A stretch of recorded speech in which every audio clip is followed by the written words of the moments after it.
Never miss an update. Subscribe now and press the bell icon. नमस्कार मित्रों, तो हम पढ़ रहे हैं श्रीमद् भगवद गीता स्वामी अड़गड़ानंद जी महाराज द्वारा लिखा गया टीका, अध्याय अष्टम, श्लोक संख्या 11। तो आगे पाने योग्य पद का चित्रण देखें जो गीता में स्थान स्थान पर आया है। श्री भगवान ने कहा, यदक्षरं वेद विदो वदन्ति विशन्ति यद्यत्तयो वीतरागाः यदिच्छन्तो ब्रह्माचर्यं चरन्ति तत्ते पदम संग्रहेण प्रवक्ष्ये। वेदविद अर्थात अविदित तत्व को प्रत्यक्ष जानने वाले लोग जिस परम पद को अक्षरम अक्षय कहते हैं, वीतराग महात्मा जिसमें प्रवेश के लिए यत्नशील रहते हैं, जिस परम पद को चाहने वाले ब्रह्मचर्य का पालन करते हैं।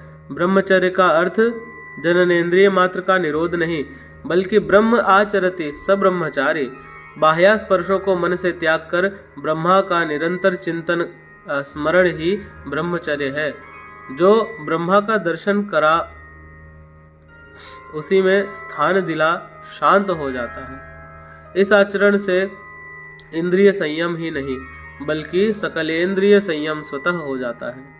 इस प्रकार जो ब्रह्मचर्य का आचरण करते हैं, जो हृदय में संग्रह करने योग्य है, धारण करने योग्य है, उस पद को मैं तेरे लिए कहूँगा। वह पद है क्या, कैसे पाया जाता है? इस पर योगेश्वर श्री कृष्ण कहते हैं, सर्वद्वाराणि संयम्य मनोहृदय निरुध्य च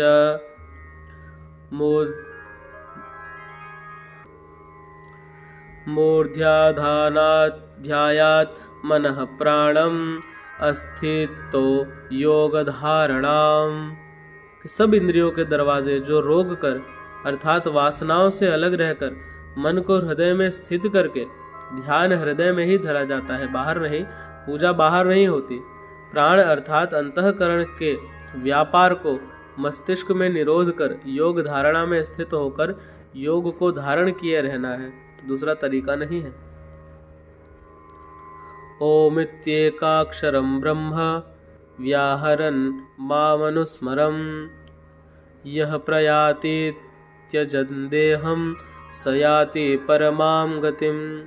जो पुरुष ओम इति, ओम इतना ही जो अक्षय ब्रह्मा का परिचायक है, इसका जप तथा मेरा स्मरण करता हुआ शरीर का त्याग कर जाता है, वह पुरुष परम गति को प्राप्त होता है। श्री कृष्ण एक योगेश्वर परम तत्व में स्थित महापुरुष सद्गुरु थे। योगेश्वर श्री कृष्ण ने बताया कि ओम अक्षय ब्रह्म का परिचारक है, तू इसका जप कर और ध्यान मेरा कर।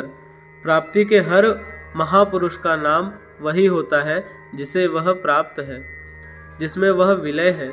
इसलिए नाम ओम बताया और रूप अपना।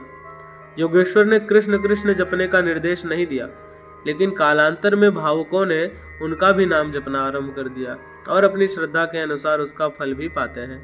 जैसा कि मनुष्य की श्रद्धा जहाँ टिक जाती है, वहाँ मैं ही उसकी श्रद्धा को पुष्ट करता तथा मैं ही फल का विधान भी करता हूँ। भगवान शिव ने राम शब्द के जपने पर बल दिया। रमन्ते योगिनो यास्मिन स रामः। रा और म के बीच में कबीरा रहा लुकाए।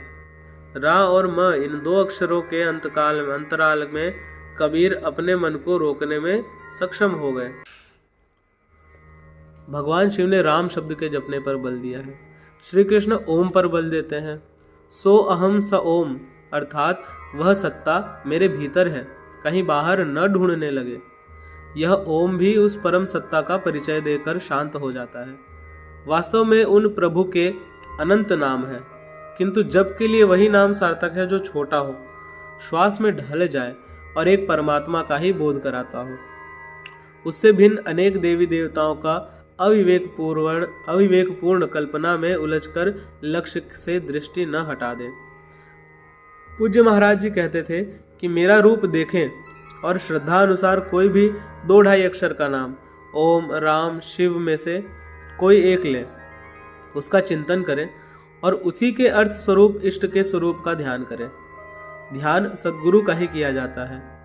आप राम कृष्ण अथवा वीतराग विषयम वा चित्तम, वीतराग महात्माओं अथवा यथाभिमत ध्यानाद्वा, पातंजल योग में जो कहा गया है, अभिमत अर्थात योग के अभिमत अनुकूल किसी का भी स्वरूप पकड़ें, वे अनुभव में आपको मिलेंगे और आपके समयकालीन किसी सद्गुरु की ओर बढ़ा देंगे, जिनके मार्गदर्शन से आप शनैः शनैः प्रकृति के क्षेत्र से पार होते जाएंगे। मैं भी प्रारंभ में एक देवता श्री कृष्ण के विराट रूप के चित्र का ध्यान करता था, किंतु पूज्य महाराज जी के अनुभवी प्रवेश के साथ वह शांत हो गया। प्रारंभिक साधक नाम तो जपते हैं, किंतु महापुरुष के स्वरूप का ध्यान करने में हिचकते हैं। वे अपनी अर्जित मान्यताओं का पूर्वाग्रह छोड़ नहीं पाते। वे किसी अन्य देवता का ध्यान करते हैं जिसका योगेश्वर श्री कृष्ण ने निषेध किया है। अतः पूर्ण समर्पण के साथ किसी अनुभवी महापुरुष की शरण लें। पुण्य पुरुषार्थ सबल होते ही कुतर्कों का शमन और यथार्थ क्रिया में प्रवेश मिल जाएगा। योगेश्वर श्री कृष्ण के अनुसार इस प्रकार ओम के जप और परमात्म स्वरूप सद्गुरु के स्वरूप का निरंतर स्मरण करने से मन का निरोध और विलय हो जाता है और उसी क्षण शरीर के संबंध का त्याग हो जाता है। केवल मरने से शरीर पीछा नहीं छोड़ता। अनन्यचेताः सततं यो मां स्मरति नित्यशः तस्याहं सुलभः पार्थ नित्ययुक्तस्य योगिनः। अर्थात मेरे अतिरिक्त और कोई चित्त में है ही नहीं। अन्य किसी का चिंतन न करता हुआ अर्थात अनन्य चित्त से स्थिर हुआ जो अनवरत मेरा स्मरण करता है, उस नित्य मुझमें युक्त योगी के लिए मैं सुलभ हूँ। आपके सुलभ होने से क्या मिलेगा? तो कहते हैं मामुपेत्य पुनर्जन्म दुःखालयम शाश्वतम नाप्नुवन्ति महात्मानः संसिद्धिं परमां गताः। कि मुझे प्राप्त कर वे दुखों के स्थान स्वरूप क्षणभंगुर पुनर्जन्म को प्राप्त नहीं होते, बल्कि परम सिद्धि को प्राप्त होते हैं। अर्थात मुझे प्राप्त होना अथवा परम सिद्धि को प्राप्त होना एक ही बात है। केवल भगवान ही ऐसे हैं जिन्हें पाकर उस पुरुष का पुनर्जन्म नहीं होता। फिर पुनर्जन्म की सीमा कहाँ तक है? तो कहते हैं आब्रह्मा भुवनान् लोकाः पुनरावर्तिनोऽर्जुन मामुपेत्य तु कौन्तेय पुनर्जन्म न विद्यते। अर्थात अर्जुन, ब्रह्मा से लेकर कीट पतंग आदि सभी लोग पुनरावर्ती हैं, जन्म लेने और मरने तथा पुनः पुनः इसी क्रम में चलने वाले हैं, किंतु कौन्तेय मुझे प्राप्त होकर उस पुरुष का पुनर्जन्म नहीं होता। धर्म ग्रंथों में लोक लोकांतरों की परिकल्पना ईश्वर पद की विभूतियों का बोध कराने के आंतरिक अनुभव का रूपक मात्र है। अंतरिक्ष में न तो कोई ऐसा गड्ढा है जहाँ कीड़े काटते हों और न ऐसा महल जिसे स्वर्ग कहा जाता है। देवी संपत्ति से युक्त पुरुष देवता और आसुरी संपत्ति से युक्त मनुष्य ही असुर हैं। श्री कृष्ण के ही सगे संबंधी कंस राक्षस और बाणासुर दैत्य थे। देव मानव तिर्यक योनियां हैं, तो यही विभिन्न लोक हैं। श्री कृष्ण के अनुसार यह जीवात्मा मन और पांचों इंद्रियों को लेकर जन्म जन्मांतर के संस्कारों के अनुरूप नया शरीर धारण कर लेता है। अमर कहे जाने वाले देवता भी मरण धर्मा है। क्षीणे पुण्य मृत्युलोकम विशंति। इससे बड़ी क्षति क्या होगी? वह देव तन ही किस काम का जिसमें संचित पुण्य भी समाप्त हो जाए। देवलोक, पशुलोक, कीट पतंग आदि लोक भोग लोक मात्र हैं।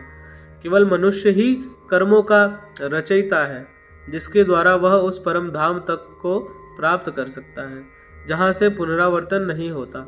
यथार्थ कर्म का आचरण करके मनुष्य देवता बन जाएगा, ब्रह्मा की स्थिति प्राप्त कर ले, किंतु वह पुनर्जन्म से तब तक नहीं बच सकता जब तक कि मन के निरोध और विलय के साथ परमात्मा का साक्षात्कार करके उसी परम भाव में स्थित न हो जाए।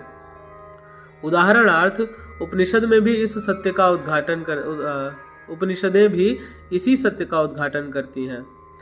यदा सर्वे प्रमुच्यन्ते कामाये सहृदि श्रिताः अथ मर्त्योर्मृतो भवत् यत्र ब्रह्मा समश्नुते, जो कि कठोपनिषद से आता है।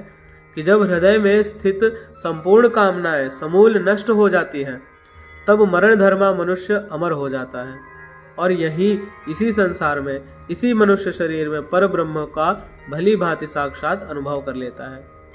तो प्रश्न उठता है कि क्या ब्रह्मा भी मरण धर्मा है?